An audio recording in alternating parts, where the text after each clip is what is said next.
बीडचे एसपी नवनीत कौर बोलतात, जाऊयात.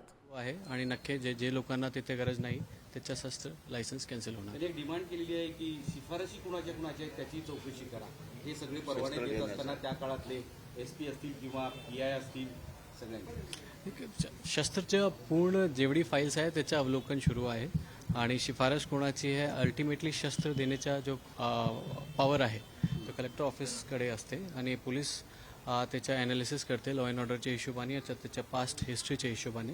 ते प्रत्येक फाईलचं आम्ही ॲनालिसिस करणार आणि जिथे शस्त्राची गरज नाही त्याच्या डेफिनेटली आम्ही शिफारस निगेटिव्ह पाठवू. तुम्ही इथं चार्ज घेताच सगळ्या मुसक्या वळले अवैध धंद्यांच्या आणि त्या संदर्भात सुद्धा त्यांनी तक्रार केली होती. तुमच्याकडे सांगितलं होतं की खूप मोठे अवैध धंदे आहेत, विशेषतः परळीमध्ये मोठमोठ्या गाड्या ट्रक्स आहेत ज्या वाळूचा व्यवहार करतात, त्याच्याशी अनेक लोक कनेक्टेड आहेत वगैरे वगैरे. पण तुमच्याबद्दल त्यांनी पॉझिटिव्ह वक्तव्य केले, तुम्ही आले तसं बदल झालेला आहे, या गोष्टी बंद झाल्या. आमच्या बीड पोलीसच्या आता वरिष्ठांच्या मार्गदर्शनाखाली आमचा एकच उद्देश आहे सध्या जिल्ह्यामध्ये आपण अवैध धंदेवर आमचा कंट्रोल ठेवू आणि लॉ अँड ऑर्डर आपण मेंटेन करू आणि रूल ऑफ लॉ इम्प्लिमेंट करू.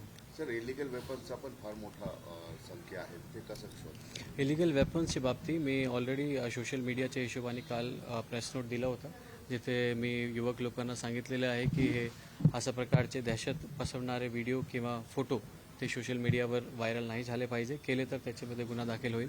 ऑलरेडी आपण 3-4 गुन्हे बीड पोलीसमध्ये दाखल केलेले आहे आणि त्यांचे गुन्हे च्या बाबतीत त्यांच्या लायसन्स कॅन्सलेशनचा प्रस्ताव सुद्धा पाठवलेला आहे. सर, अंजली दमानी यांनी एक ऑडिओ तुम्हाला पाठवला होता जे की 3 लोकांचे मर्डर बसव कल्याण परिसरात झाले होते, त्याचं पुढे काय? फरार आरोपी असावेत ते त्यांनी जो मला माहिती दिली होती त्याची आम्ही सखोल चौकशी केली. चौकशी केल्यानंतर निष्पन्न झाला की एक माणूस ते दारू पिऊन त्यांनी मेसेज केला होता.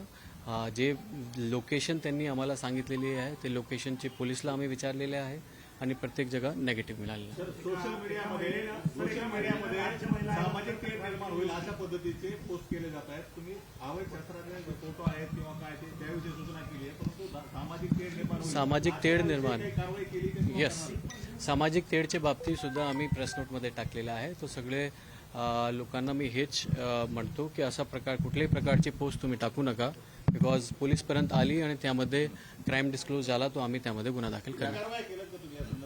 सध्या आम्ही वेपनची बाबतीत केलेली आहे आणि जसं जसं आम्हाला माहिती मिळते आम्ही कारवाई करणार. तपासाच्या अनुषंगानं पण एका महिलेने राज्य महिला आयोगाकडे तक्रार केलेली होती, त्या संदर्भात राज्य महिला आयोगाने आपल्याकडे काही इन्स्ट्रक्शन्स किंवा लेटर्स गायडन्स पाठवले नाही, सध्या आमच्याकडे तसं नाही. सर, या तपासाच्या अनुषंगानं तुमच्या बीड पोलिसांची भूमिका महत्त्वाची असणार आहे. या सगळ्या सहकार्य कसं सुरू आहे आणि त्यासोबत कायदा सुव्यवस्था अबाधित राहावी यासाठी तुमचं काय पाऊल टाकलेलं आहे? बीड पोलीस सध्या जो तपास आहे CIDकडे आहे आणि CID जसं जसं आमच्याकडून मदत मागतात आम्ही त्यांना सहकार्य करतो. तर वाल्मिक कराड यांना 2 अंगरक्षक देण्यात आलेले होते, ते अंगरक्षक त्यांच्याकडून कधी काढून घेतले त्याच्या संदर्भात काही तुमच्याकडं पोलीस प्रशासनाचं काही हे आहे का सर्क्युलर, आणि किती अंगरक्षक होते आणि कधी काढून घेतले ह्याची माहिती मला बघावं लागेल, मी नंतर कळवतो. थँक्यू. तर शस्त्र परवान्यांची